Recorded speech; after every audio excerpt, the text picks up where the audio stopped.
espoir, c'est de venir debout au haut de cet hôtel afin d'apporter sa parole. Et je prie véritablement qu'il m'accorde sa force, car sans lui, nous ne pouvons rien faire. Amen. Alors, nous sommes aujourd'hui dans notre grand thème que nous sommes en train d'exploiter depuis le dimanche passé.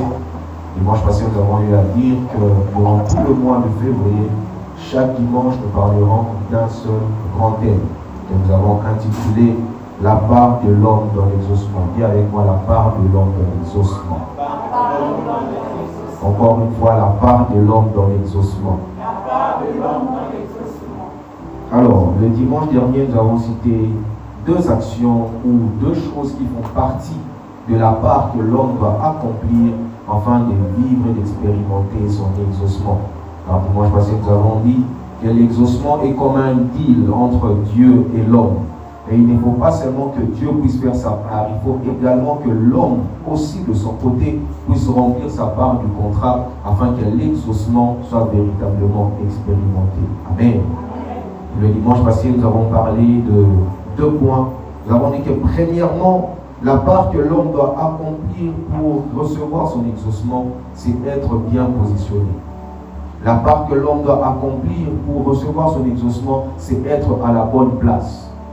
Car nous avons dit que le secret de l'exaucement ne réside pas d'abord dans l'effet de demander, mais réside dans l'effet d'être bien positionné. Amen. Et deuxièmement, nous avons parlé de connaître la volonté de Dieu.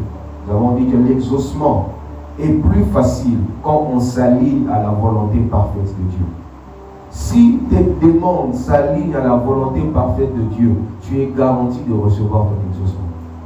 Mais si tu pries et tu cherches des choses en dehors de la volonté parfaite de Dieu, tu risques de connaître le long d'exaucement. Et pour ce matin, je vais dire pour ce soir, pour ce matin, nous allons parler encore de deux points.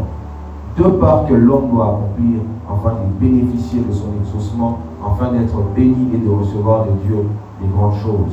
Quelqu'un me donne un amen. Après s'être assuré d'être au bon emplacement en Christ, après avoir consulté la volonté de Dieu pour savoir qu'est-ce que Dieu a prévu de nous donner, la troisième chose qu'il faut faire afin de vivre l'exaucement, de recevoir l'exaucement, c'est tout simplement s'attendre à recevoir. Dis avec moi, s'attendre à recevoir. La troisième part que l'homme doit accomplir pour bénéficier de l'exaucement, c'est avoir des attentes. C'est s'attendre à recevoir. J'aimerais que nous puissions nous tenir debout, s'il vous plaît, afin de lire quelques portions des Écritures. Nous serons premièrement dans Éphésiens 3, les versets 20. Ensuite, nous serons dans Marc 5, et nous allons faire une lecture qu'on appelle couramment une lecture kangourou, c'est-à-dire on va sauter les versets. Éphésiens 3, les versets 20. Éphésiens 3, les versets 20. Si quelqu'un a trouvé, il peut dire Amen. Amen. Lisons. Or, à celui qui peut faire, par la puissance qui agit en nous, infiniment au-delà de tout ce que nous demandons ou pensons. Or, à celui qui peut faire, par la puissance qui agit en nous, infiniment au-delà de tout ce que nous demandons ou pensons. Marc 5. Nous allons prendre premièrement du verset 21. Verset 21 au verset 23. Marc 5. 21 à 23, ensuite nous allons sauter. Marc 5, 21 à 23, la Bible déclare: Jésus dans la barque regagna l'autre rive, où une grande foule s'assembla près de lui. Il était au bord de la mer. Alors vint un des chefs de la synagogue nommé Jairus, qui l'ayant aperçu se jeta à ses pieds et lui adressa cette instante prière: Ma fille, ma petite fille est à l'extrémité. Viens, impose-lui les mains, afin qu'elle soit sauvée et qu'elle vive. Ensuite, on prend les versets 25 jusqu'au verset 29. Verset 25. Or, il y avait une femme atteinte d'une perte de sang depuis 12 ans. Elle avait beaucoup souffert entre les mains de plusieurs médecins. Elle avait dépensé tout ce qu'elle possédait et elle n'avait éprouvé aucun soulagement, mais était allée plutôt en empirant. Le verset 27. Ayant entendu parler de Jésus, elle vint dans la foule par derrière et toucha son vêtement. Elle vint par la foule par derrière et toucha son vêtement, car elle disait, si je puis seulement toucher ses vêtements, je serai guéri. Au même instant, la perte de sang s'arrêta et elle sentit dans son corps qu'elle était guérie de son mal. On saute encore, on prend les versets 35 et le verset 36. Verset 35. Comme il parlait encore, survinrent chez les chefs de la synagogue des gens qui dirent, ta fille est morte. Pourquoi importuner davantage le maître? Mais Jésus, sans tenir compte de ses paroles, dit au chef de la synagogue, ne crains pas, crois seulement. Et pour finir, nous prenons les versets 41 et les versets 42. Il la saisit par la main et lui dit, Talita koum, ce qui signifie, jeune fille, lève-toi, je te le dis. Aussitôt, la jeune fille se leva et se mit à marcher, car elle avait 12 ans, et ils furent dans un grand étonnement. Que Dieu bénisse sa parole, nous pouvons reprendre nos places. Avoir des attentes, s'attendre à recevoir. Plusieurs, malheureusement, bien-aimés, ne reçoivent pas de la part de Dieu, non pas parce qu'ils ne prient pas, mais plutôt parce qu'ils ne s'attendent pas à recevoir. Plusieurs jeunes, plusieurs prient, plusieurs vivent conformément à la parole de Dieu. Plusieurs font, on pourrait dire, c'est que Dieu attend d'eux afin d'être exaucés. Mais malheureusement, malgré tous ces efforts, ils ne reçoivent pas à cause d'un petit détail. Ils oublient d'avoir des attentes. Ils oublient de s'attendre à ce que Dieu puisse les toucher, de s'attendre à ce que Dieu puisse les visiter, de s'attendre à ce que Dieu puisse les donner ce qu'ils demandent, de s'attendre à ce que Dieu puisse les exaucer. Alors je veux directement entrer dans le vif de mon message en parlant de l'attente. C'est quoi l'attente? Certainement que quelqu'un se pose la question. On parle de s'attendre à recevoir, oui, mais c'est quoi? Alors je vais essayer de définir c'est quoi l'attente. Ensuite je vais expliquer les deux portions des Écritures que nous venons de lire dans Éphésiens 3 et dans Marc 5. L'attente, c'est tout simplement la visualisation de son exaucement. S'attendre à quelque chose, c'est avoir la capacité de visualiser ton exaucement. L'attente, c'est quoi encore? L'attente, c'est une image qui se forme sur la possibilité de ce à quoi ton exaucement peut ressembler. L'attente, c'est le fait d'avoir la capacité d'essayer d'imaginer, d'avoir une image de ce à quoi ton exaucement peut ressembler.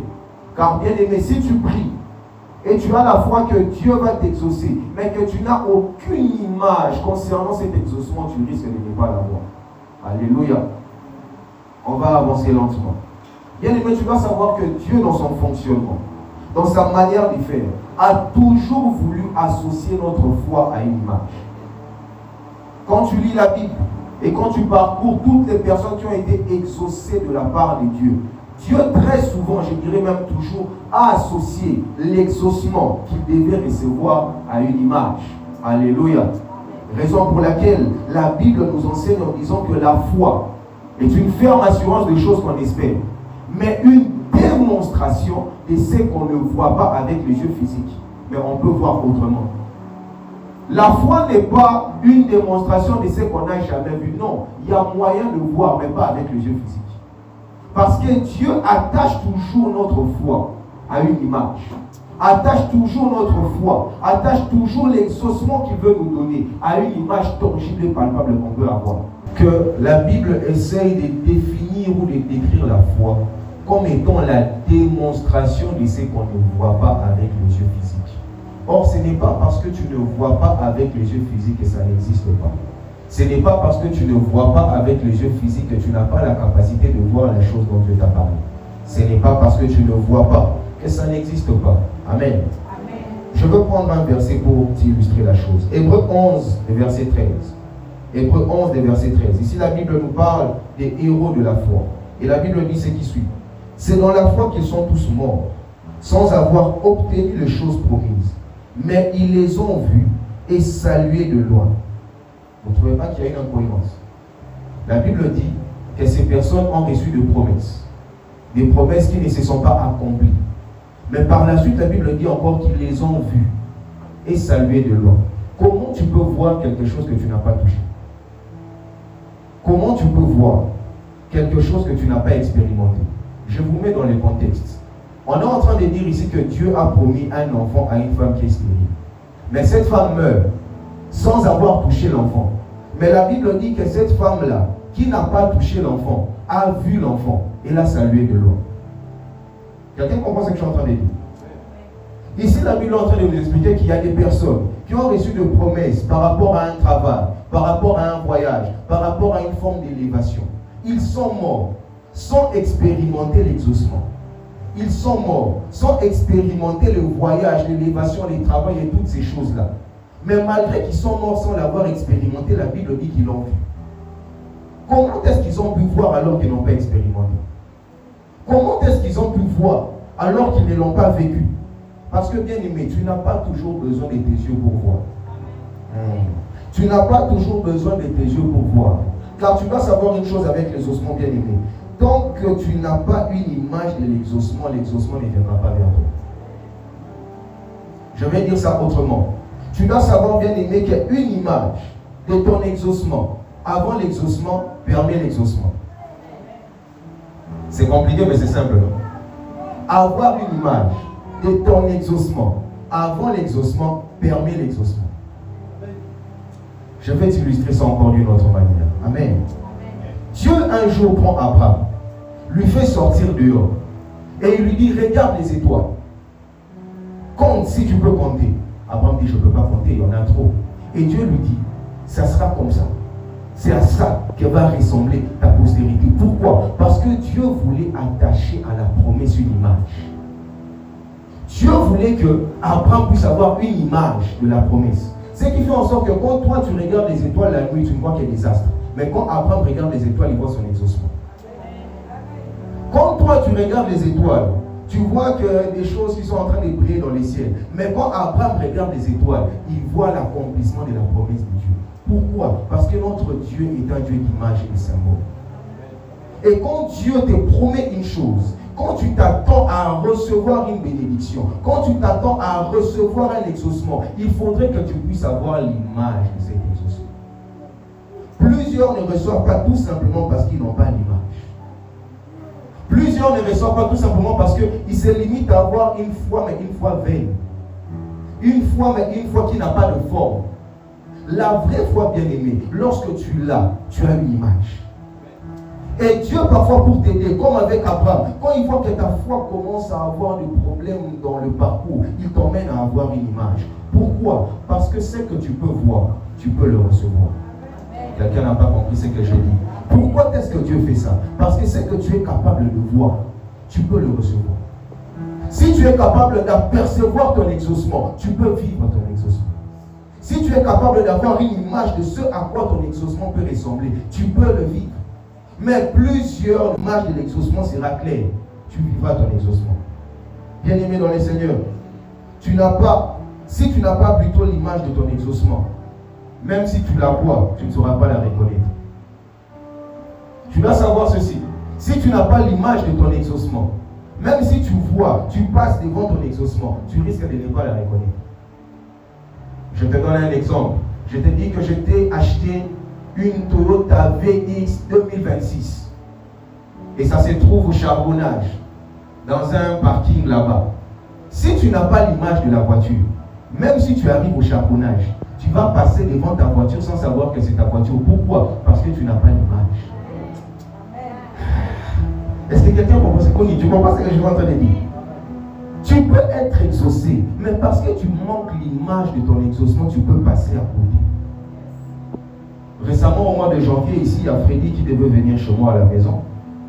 Et il a déjà été chez moi une fois, mais c'était en soirée, d'où il n'avait pas forcément l'image.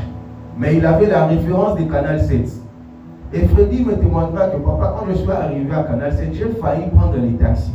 Mais c'est quand j'ai vu Mimi que je me suis souvenu que j'avais rendez-vous avec Mimi pour aller chez vous. Et c'est Mimi qui m'a aidé à ne plus prendre les taxis. Qu'est-ce que ça veut dire? Que Freddy allait dépenser de l'argent pour une destination où il était déjà arrivé. Qu'est-ce que ça veut dire? Tu peux avoir l'information de ton exaucement, mais si tu n'as pas l'image de ton exaucement, tu peux le passer. Il avait l'information des Canal 7, mais parce qu'il n'avait pas l'image des Canal 7, il a failli dépenser là où il était arrivé. J'ai dit des choses, moi-même, vraiment, ça me fait du bien. Il était arrivé. Son exaucement était là. Mais parce qu'il n'avait pas l'image, il a failli aller à côté. Et plusieurs vivent cette expérience. Plusieurs, vous continuez à prier pour des choses qui sont déjà là. Tout simplement parce que vous n'avez pas l'image de votre exaucement. Plusieurs, vous continuez à faire des sacrifices, à vous lamenter pour des choses qui sont déjà là. Tout simplement parce que vous n'avez pas l'image de votre exaucement.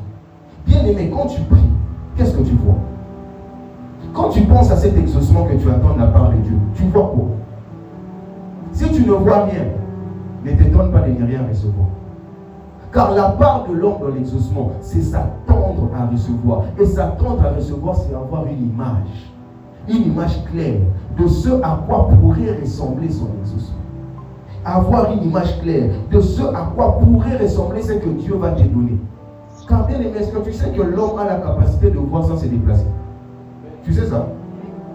Attendez. Qui connaît le charbonnage? C'est charbonnage, non? À partir de Gigi, tu prends les taxis, tu arrives à l'échangeur. Tu vois l'échangeur, non? En bas, là, il y a comme un rond-point, il y a des policiers. Tu vois les policiers? Tu vois les policiers, non? Quand tu tournes, il y a le C-Cadeau.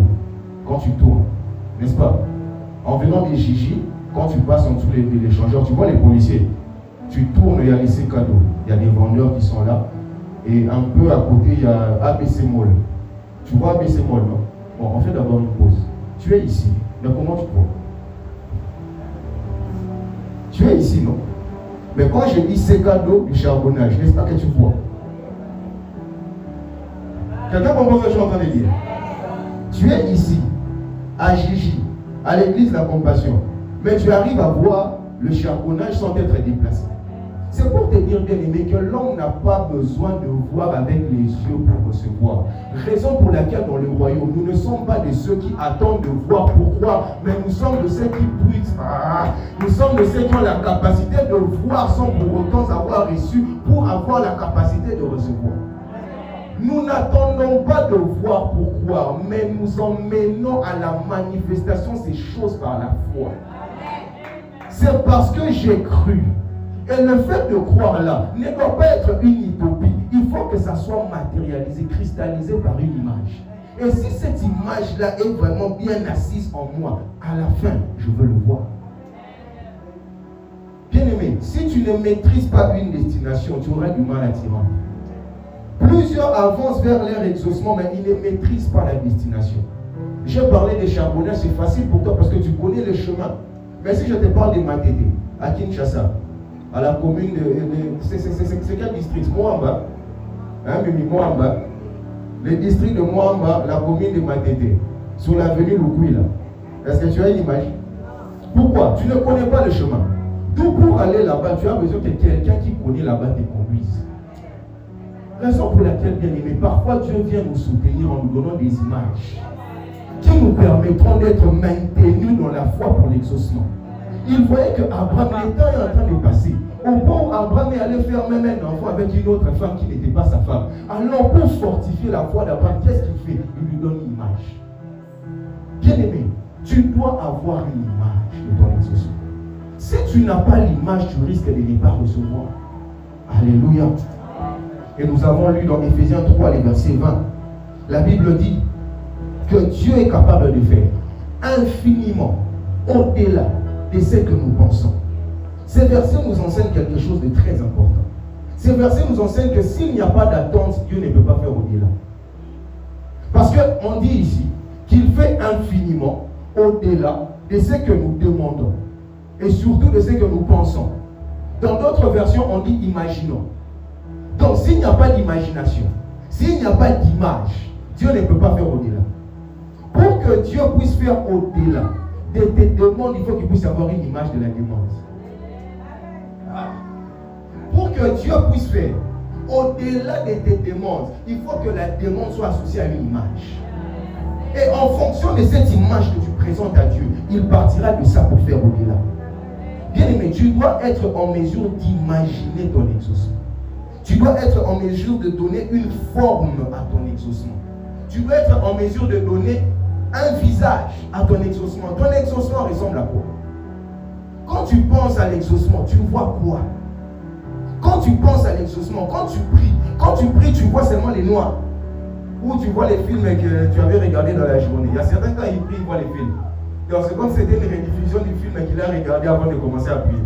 Tu es en train de prier, Seigneur, bénis-moi, mais là-bas il y a Marvel, Doomsday, les Avengers, qui est en train de passer. Mais tu es en train de prier, hein? Et tu t'étonnes que ce genre de prière-là ne puisse pas avoir d'exaucement. C'est normal. Tu pries avec ta bouche, mais il n'y a pas d'image cristallisée. Mais quand tu as une image et que tu pries avec cette image, bien aimé, c'est puissant. Raison pour laquelle les personnes qui ont souvent une vie de prière très profonde ne prient pas souvent avec beaucoup de bruit. Parce qu'ils ont besoin du calme pour avoir une image claire. Parfois, les gens qui font beaucoup de bruit en priant, surtout en privé, à l'église, on peut comprendre. Parce qu'on a besoin de la prière du corps. Alléluia. Mais si même en privé, quand tu es seul dans ta chambre, tu as besoin de faire beaucoup de bruit pour prier. Ah, bien aimé, c'est dangereux. Moi, la plupart du temps, quand je suis seul, vous pouvez demander à ma femme, on ne m'entend même pas prier. J'ai besoin d'avoir une image. Parce que si je n'ai pas d'image, tout ce que je vais dire là, ce sont des paroles qui sont bonnes. Je vais rester calme et je visualise ce dimanche. Je visualise les chaises qui sont en train d'être remplies. Je visualise la manière dont je veux parler. Je visualise la manière dont je vais enseigner, les versets que je vais utiliser, la manière dont même je serai habillé. Je ne m'habille pas par hasard. Je m'habille parce que j'ai visualisé ça en avance. Je dis des choses, mais je ne sais pas si les gens comprennent ce que je suis en train de dire. Je prêche même à Connie. Parce qu'on m'a connu, je suis sûr qu'elle comprend. Bien aimé, tu ne dois pas vivre comme par hasard. Tout ce que tu dois faire doit être reçu quand tu es en train de prier. Quand tu es dans l'intimité avec Dieu, il faut que tu puisses avoir une image qui te conduit. Et c'est quand tu as cette image-là que l'exaucement vient vers toi. Alléluia. Je disais donc que tu dois être en mesure d'imaginer ton exaucement. Et Dieu partira de cette base pour faire plus. Et dans Marc 5, nous lisons une histoire formidable. Dans ces passages, la Bible nous parle de Jésus, qui venait de quelque part. Il avait fait des miracles là-bas. Et après avoir traversé, la Bible dit qu'il y a une foule qui l'accueille. Et dans cette foule, il y a Jairus, chef de la synagogue, qui s'approche de lui avec une instante prière. Jésus, s'il te plaît, ma fille est malade.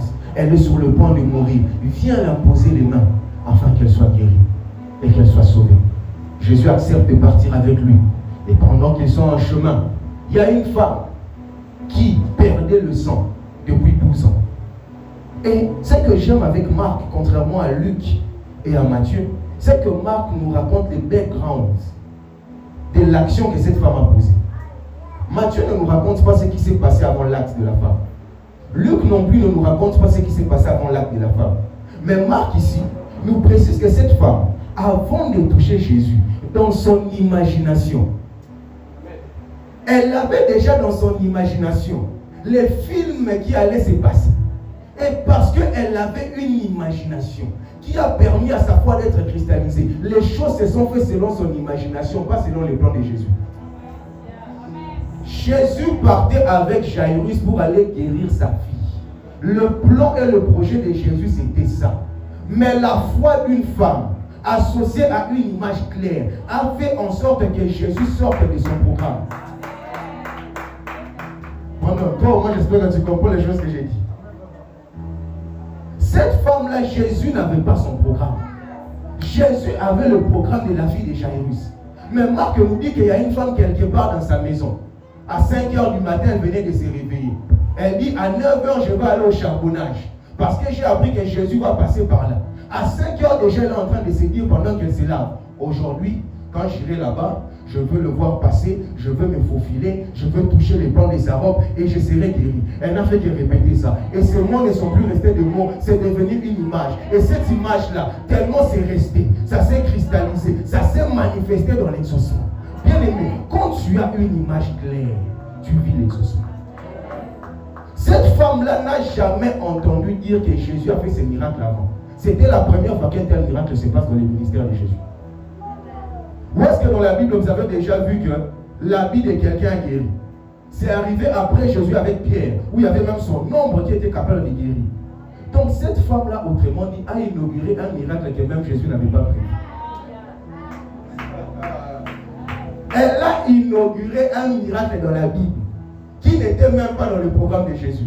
Ce miracle-là n'est pas l'initiative de Jésus, mais l'initiative d'une personne qui a prié avec l'imagination. Ce miracle, ce n'était pas l'initiative du Dieu créateur de tout. Non, c'était l'initiative d'une personne qui a prié avec la foi. Et une foi qui était associée à une attente qui était affermie par une image. Et parce qu'il y avait cette combinaison de choses, bien aimées, cette femme-là a reçu son exaucement. Plusieurs ici, le problème avec vous, c'est que vous priez, mais vous ne vous attendez à rien. Vous priez, mais il n'y a aucune image, il n'y a aucune attente, il n'y a aucune ardeur qui est créée en vous.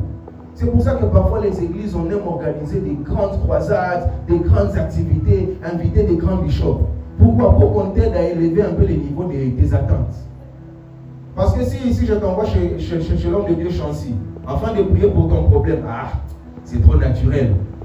Mais quand on va faire Libreville, réveille-toi, avec l'apôtre Marcelo lui-même, en personne, au stade d'Ambodje, là tu vas venir avec une foi, avec une attente. Le problème, ce n'est pas que Chancy n'a pas de puissance, le problème c'est ton niveau d'attente. Le problème n'est pas que tel est plus puissant que l'autre, non, le problème c'est ce à quoi tu t'attends. C'est pour ça que parfois les églises, on aime vous prêter des béquilles qu'on appelle convention, qu'on appelle croisade, qu'on appelle grande activité. Et béni soit le Seigneur parce qu'il y a certains qui ont vraiment besoin de ça pour recevoir leur exaucement. Mais toi, deviens mature. Tu n'as pas forcément besoin d'avoir une grande activité, tout dépend de tes attentes. Est-ce que tu arrives à visualiser ton exaucement? Est-ce que tu arrives à matérialiser ton exaucement? Est-ce que tu arrives à imaginer ton exaucement? Alléluia. L'attente bien-aimée peut te donner les surnaturels, là où les autres voient les naturels. Toutes les personnes qui étaient à côté de Jésus voyaient un habit, mais la femme ne voyait pas un habit, elle voyait son miracle. Quand tu as une attente, quand tu t'attends à recevoir de Dieu, même ton imagination commence à travailler. Bien-aimé, un homme de foi ne peut pas ne pas avoir d'image. Raison pour laquelle j'aimerais te donner un conseil. Tu sais, quand tu pries ardemment, sois sensible aux images qui passent dans ton esprit. Parfois, ce sont des prophéties, des paroles, des connaissances sans que tu les saches. Quand tu pries et que tu sens vraiment que tu es dans la profondeur de la prière, il y a des images qui commencent à passer. Bien aimé, ne néglige pas ces images-là. S'il faut, écris ça. Écris ça. Parce que souvent, ce sont des prophéties qu'on néglige. C'est comme une fois, j'étais en train de prier ici et je voyais des choses que j'ai écrites. Et je sais que d'ici 2027, c'est que Dieu m'a fait voir pendant que je priais là. Je vais le vivre. Et je travaille sur cette image. Et je me rappelle cette nuit-là, Dieu m'a emmené même à aller sur YouTube, sur Facebook, afin de visualiser ce qu'il a déjà fait dans notre ministère pour que ma foi soit enracinée. Et j'étais en train de prier. À un moment, j'ai arrêté de prier. Je pris mon téléphone. Je suis allé sur Facebook. Je suis allé sur YouTube. Toi, tu penses peut-être que c'est la méditation, bien aimé, c'est la prière. Tu sais, quand tu grandis dans les choses de Dieu, la prière, ce n'est plus seulement rabababa, au nom de Jésus, pendant 1h du temps, amen, tu vas dormir. Non. Quand tu grandis dans les choses de Dieu, quand tu grandis dans la vie de prière, il y a des moments où tu vas rester calme. Il y a des moments où tu vas aller sur Facebook. Pas pour être distrait, mais pour voir l'exaucement. Parce que tant que l'image n'est pas encore cristallisée en toi, ton exaucement ne viendra pas. Et ce que j'aime dans ces récits de Marc 5, c'est que Jésus ici ne nous révèle pas seulement qu'il est capable d'agir en fonction de ce que nous imaginons. Mais ici, il nous montre que lui-même avait déjà mis en pratique Ephésiens 3, les versets 20 que nous avons lus. Ephésiens 3, 20, la Bible dit qu'il fait quoi? Infiniment au-delà de ce que nous demandons et imaginons. N'est-ce pas? Avançons ensemble. Jairus s'approche de Jésus. Jairus s'approche aussi comme la femme avec une image. L'image c'était quoi? Je vais appeler Jésus. Il va venir dans ma maison. Prier pour ma fille qui est malade. Et ma fille qui est malade sera guérie. C'était ça l'image qu'il avait en lui, qui représentait son exaucement.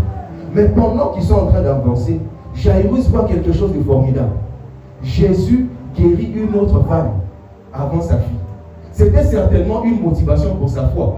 Parce qu'il s'est dit, si Jésus a pu guérir cette femme, c'est que ma fille aussi, certainement, elle sera guérie. Mais il y a un problème. Quand seulement Jésus finit de traiter cette femme, il y a des gens qui viennent lui dire que ta fille est morte. Et tous les films, toute l'imagination que Jairus avait dans sa tête meurt. Parce que dans le plan de Jairus, Jésus devait faire face à une enfant vivante, pas face à une enfant morte.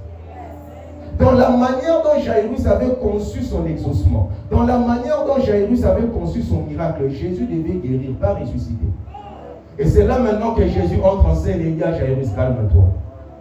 Pour récompenser ta foi, qui a été cristallisée par une imagination. Je vais partir de ton imagination pour faire au-delà. Là où toi tu t'attendais à la guérison, je t'emmène maintenant à la résurrection.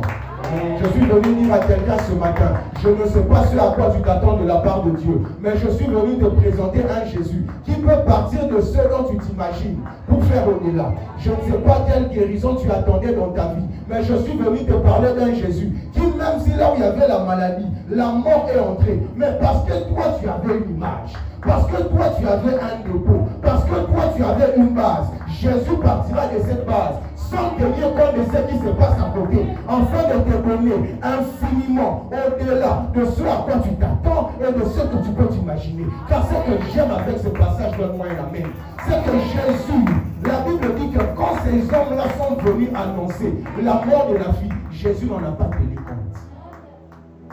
La seule chose qui importait pour Jésus, c'était la foi de Jairus.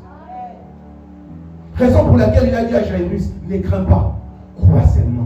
C'est-à-dire l'image que tu avais là, ne la jette pas, garde-la. Je vais partir de ça pour faire plus. Je ne sais pas qu'est-ce que Dieu t'avait promis en 2025 que tu n'as pas reçu. J'aimerais te dire, bien-aimé, garde cette image, car il partira de cette image. J'attends qu'un homme de foi manifeste sa foi afin que j'avance dans mes déclarations. Il partira de cette image-là que tu n'as pas reçue en 2025. C'est sur base de ça qu'il va partir, afin de faire plus en 2026. J'aimerais dire à quelqu'un ce matin qu'il partira de cette image-là que tu avais en 2024, que tu avais en 2023, que tu avais en 2022. Ce travail-là que tu n'as pas reçu, maintenant tu avais l'image. Je suis venu dire à quelqu'un, ne jette pas cette image s'il te plaît. Jairus, ne jette pas, ne jette pas, ne jette pas. Il partira de la guérison dont tu pensais pour te donner la résurrection. Il partira de la guérison de ta fille pour te donner la résurrection de ta fille. Bien-aimé, ne jette pas cette image. Peut-être c'était prévu pour 2025. 2025 est fini. Nous sommes entrés en 2026. Tu n'as toujours pas vu. S'il te plaît, Jairus, ne jette pas cette image. Je ne sais pas, peut-être tu t'attendais à quoi? Tu as tout fait, tu as jeûné, mais tu as l'impression que Jésus a fait chez les autres, mais chez toi ça ne marche pas. Parce que Jairus s'est rendu compte que, mais comment? Il a guéri cette femme, alors que cette femme n'était même pas dans le programme. Mais moi j'étais dans son programme. Ma fille est morte. Jairus, ne jette pas ta foi. Jairus, ne jette pas cette image. Garde cette image, parce que le Dieu de Éphésiens 3:20 existe. Je dis le Dieu de Éphésiens 3:20 est vivant. Et il fait encore aujourd'hui infiniment au-delà de tout ce que tu peux t'imaginer. Mais la condition, bien aimée, c'est que tu puisses avoir une attente. Il faut que tu puisses déjà avoir une image. Il faut que tu puisses visualiser ton exaucement. Et il partira de ça pour faire au-delà. Alléluia.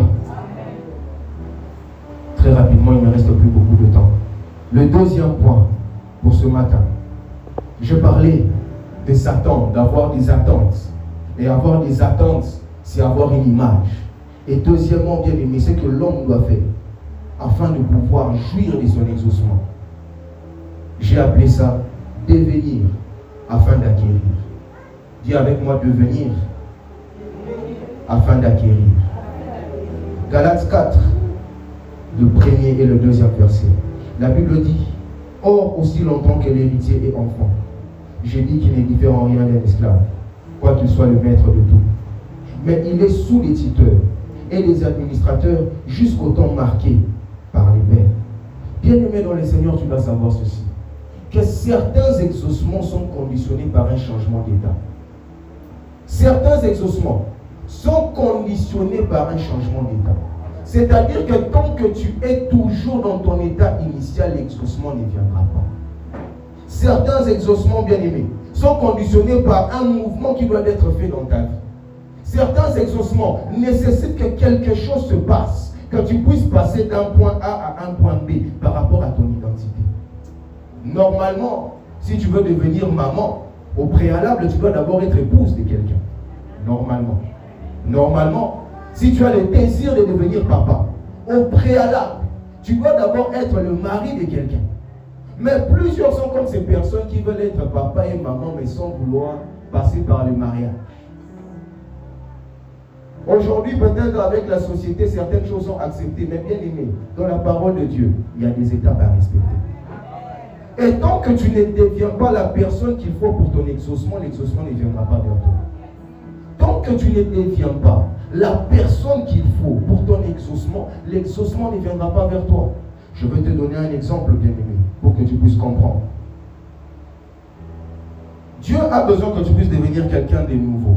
Pourquoi? Parce que lors d'une livraison, lorsqu'une livraison se passe normalement, si j'ai commandé un colis et qu'on vient ici livrer le colis, si on ne trouve pas Billy, on ne va pas donner le colis. Même si on trouve Chancy, même si on trouve Nathan, normalement, le colis ne peut être remis qu'à la personne qui correspond au nom qui est marqué sur les colis. Quelqu'un est d'accord avec moi? Or, tu dois savoir, c'est bien aimé, que Dieu, lorsqu'il envoie le colis de ton exaucement, il ne l'envoie pas avec ton nom ou ton identité d'aujourd'hui. Il l'envoie avec ton nom ou ton identité de demain. J'aimerais répéter. Quand Dieu t'exauce, il ne t'exauce pas avec l'identité que tu as aujourd'hui, mais il t'exauce avec l'identité que tu auras demain. C'est comme si aujourd'hui tu t'appelles Mimi, mais demain tu dois t'appeler Lara. Alléluia. Et Dieu, quand il envoie le colis de l'exaucement, il n'envoie pas à Mimi, il envoie à Lara. Et tant que toi tu restes Mimi, tu refuses de devenir Lara, le colis ne viendra pas vers toi. Tant que tu refuses de devenir quelqu'un d'autre, tu ne vivras pas l'exaucement. Raison pour laquelle tu dois devenir afin d'acquérir. Si tu ne deviens pas, tu ne recevras pas. Si tu ne changes pas ton identité, tu ne recevras pas. Car Dieu, lorsqu'il envoie le colis, il n'envoie pas avec ton identité d'aujourd'hui. Car ça, ce n'est pas le vrai toi. Il l'envoie avec ton identité de demain. Quand tu demandes à Dieu, je ne sais pas moi, je prends un exemple banal, le travail. Dieu envoie le travail, pas à la personne que tu es aujourd'hui, mais à la personne que tu seras demain. Parce que la personne que tu es aujourd'hui, ce n'est pas le vrai toi. Cette personne paresseuse qui n'arrive pas à se réveiller à 9h, comment est-ce qu'on peut lui envoyer le travail? Quelqu'un comprend ce que je suis en train de dire maintenant, hein? Tu demandes le travail, mais pour te réveiller à 8h, c'est un coma. Donc quand tu te réveilles à 8h, on te ramasse à la petite cuillère. Tant que tu resteras dans cette identité-là, le travail ne viendra pas. Parce que le travail a été envoyé à la personne qui sait se réveiller à 5h pour prier d'abord. Je dis à la personne qui sait se réveiller à 5h pour prier d'abord. Je dis à la personne qui sait se réveiller à 5h pour prier d'abord. Ensuite s'apprêter pour aller au travail. C'est à cette personne-là qu'on a envoyé l'exaucement. Et tant que tu restes la personne paresseuse qui dort jusqu'à 10h du matin, l'exaucement ne viendra pas. Quelqu'un comprend ce que je suis en train de dire? Car bien aimé, tu dois savoir que ton exaucement, c'est comme un vêtement trop grand pour lequel tu dois grandir afin de bien les porter. Ton exaucement, ta bénédiction, la chose que tu attends recevoir de Dieu, c'est comme un vêtement qui est trop grand, mais un très beau vêtement. Un vêtement qui va te faire énormément plaisir. Mais il faut que tu puisses grandir afin de porter ces vêtements-là. Car si tu ne grandis pas, même si on te donne les vêtements et que tu portes ça, tu seras comme un clown en train de te promener dans la route. Et tout le monde va se moquer de toi. Alléluia. Et Dieu ne voulant pas que tu sois un clown, parce que tu es son enfant, tu es un prince, une princesse du royaume, il attend que tu puisses grandir pour te donner ton vêtement. Mais tant que tu ne grandis pas, tu ne recevras rien. Et ce fonctionnement-là, Dieu ne l'a pas commencé aujourd'hui. Allons dans la Bible.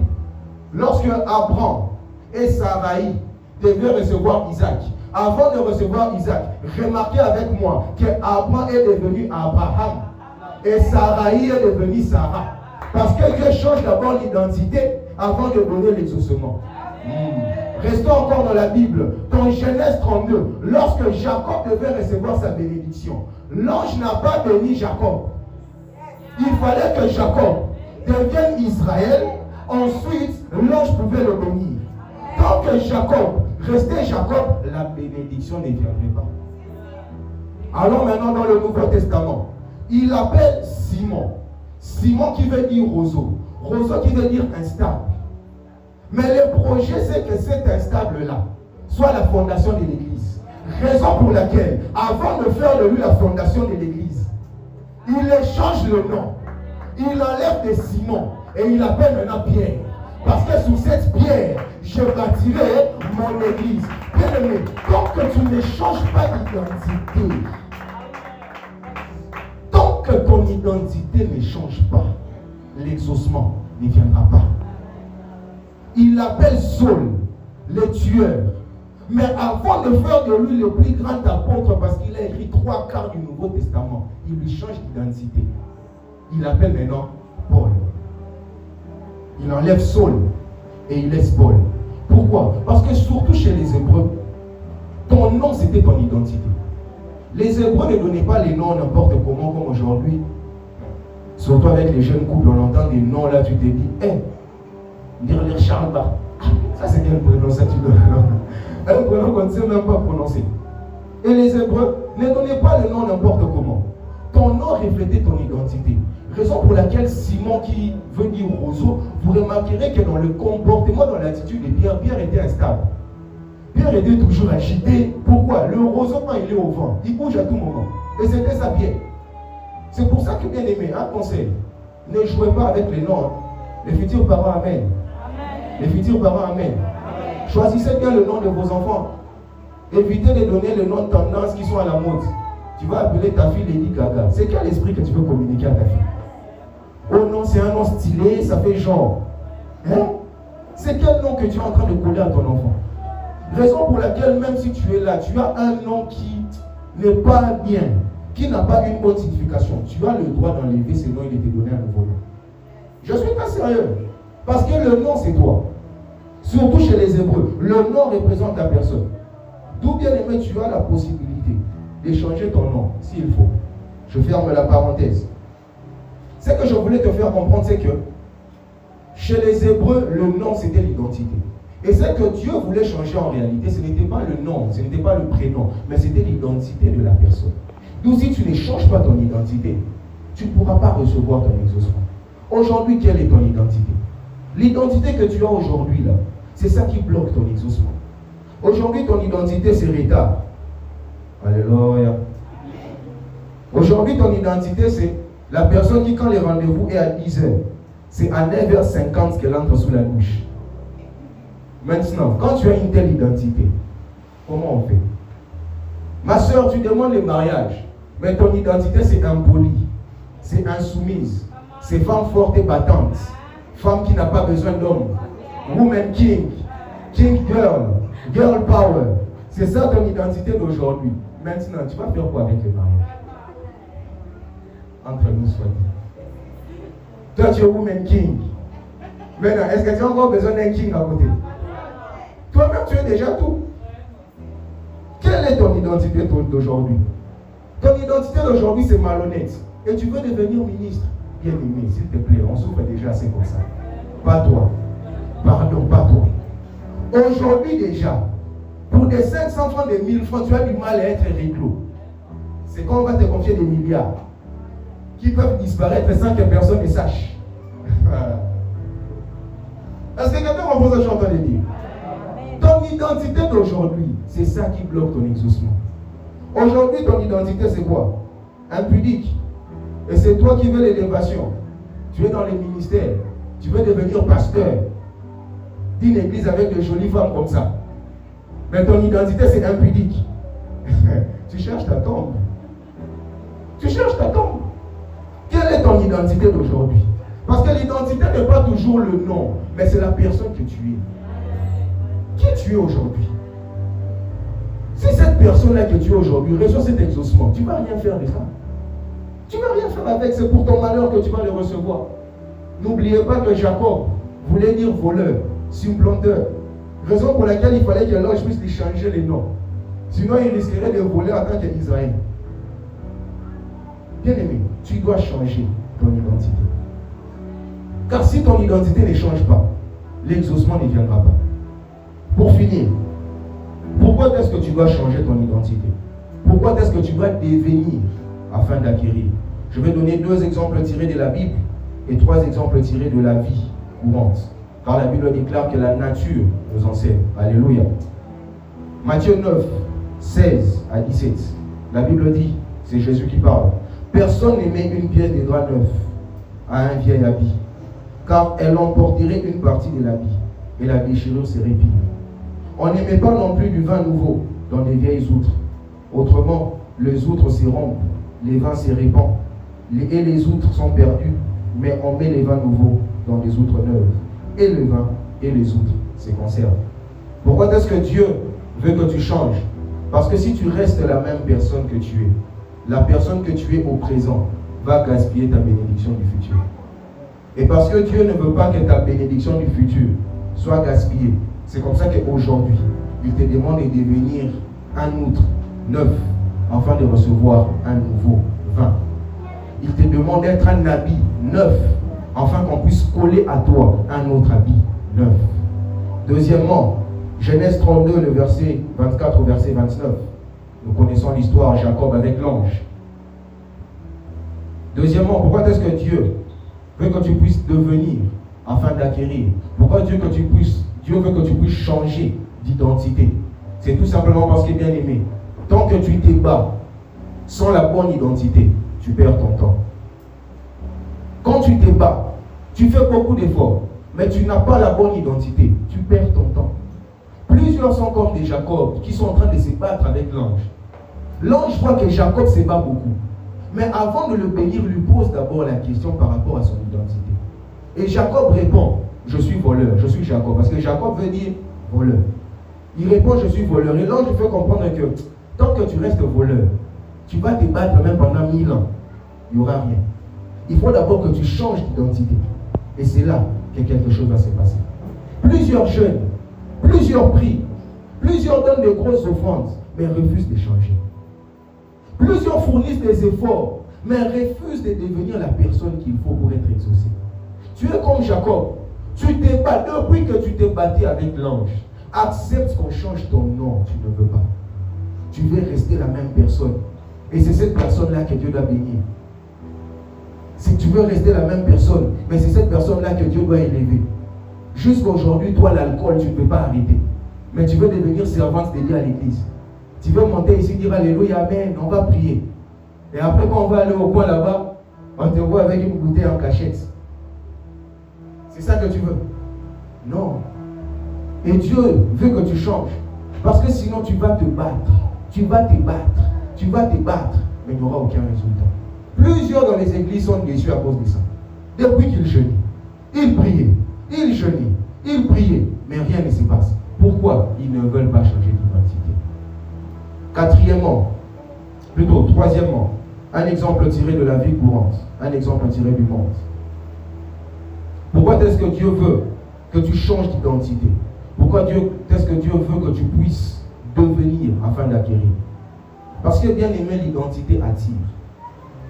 L'identité attire.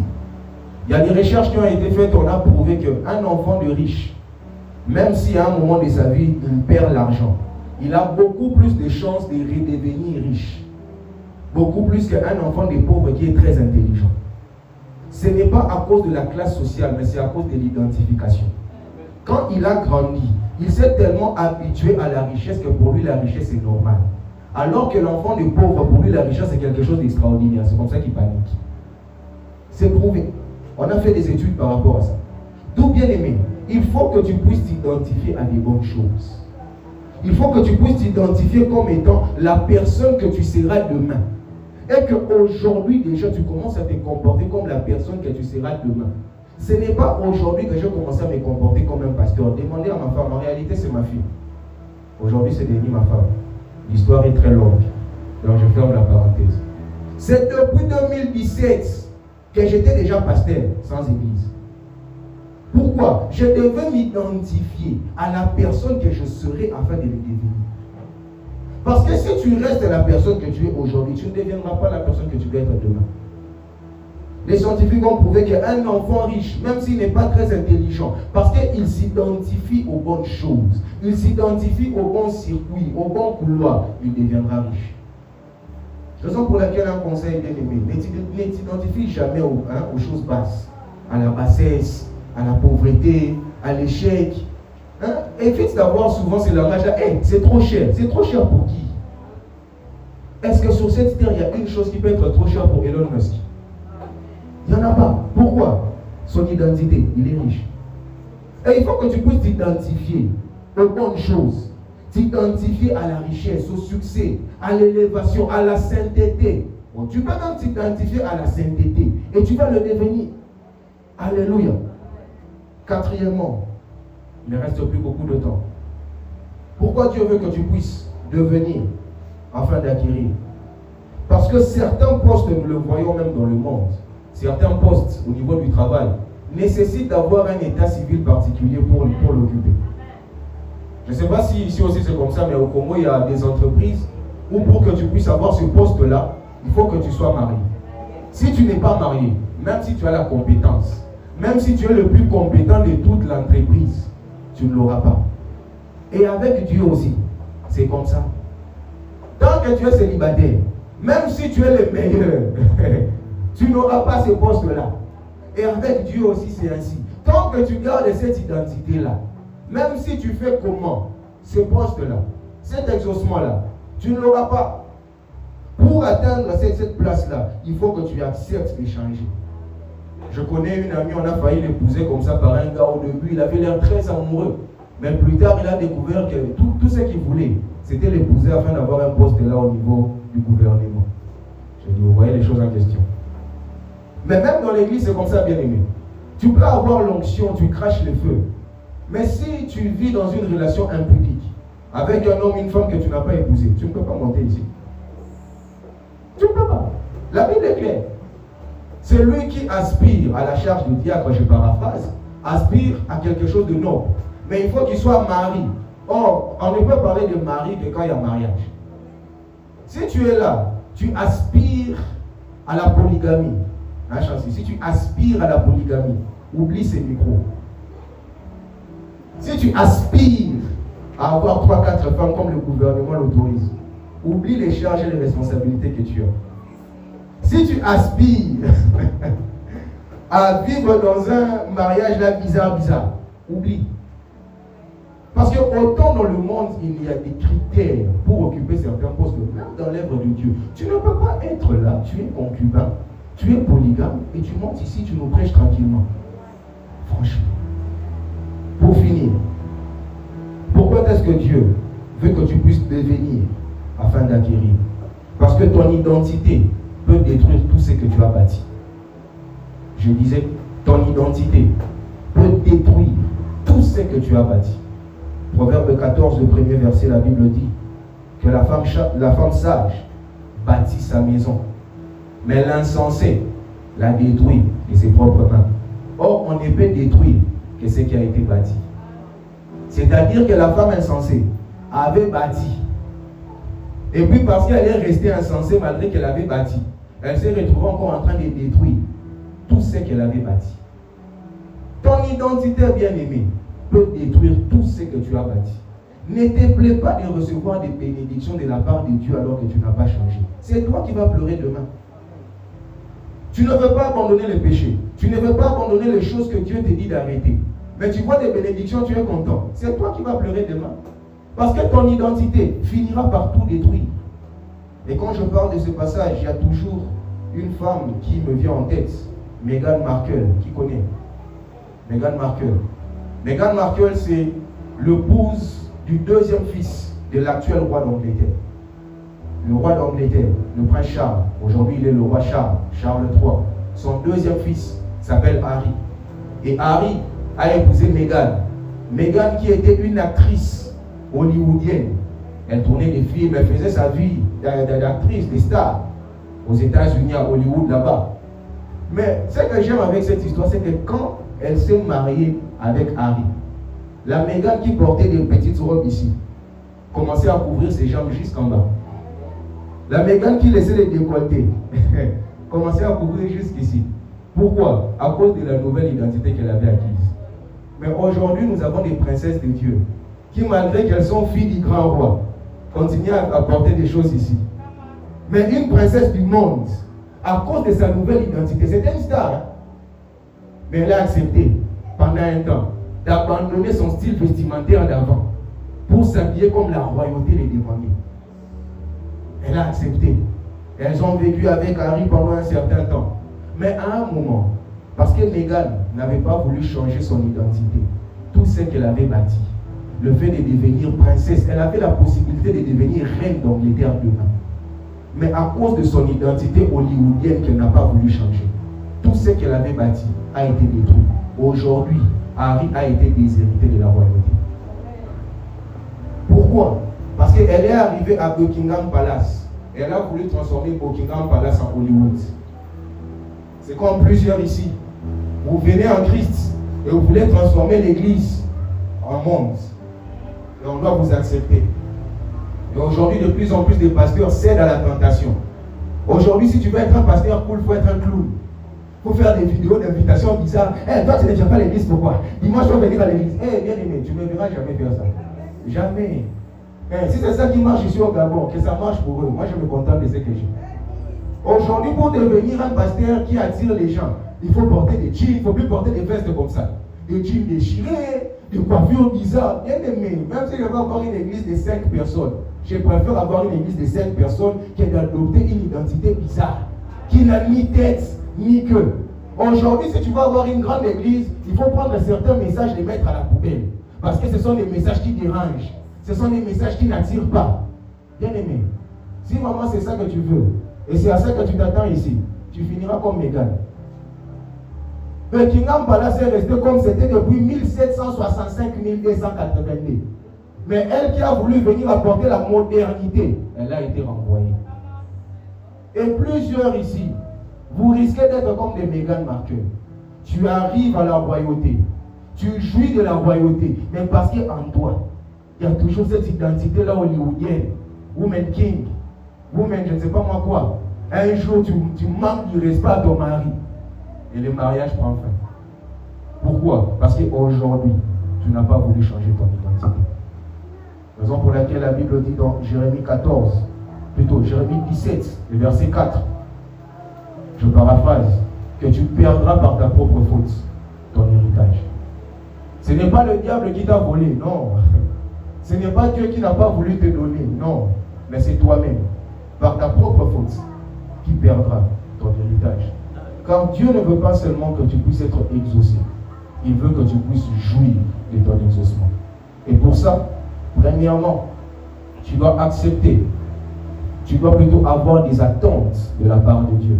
Et deuxièmement, tu dois devenir afin d'acquérir. Que Dieu bénisse sa parole.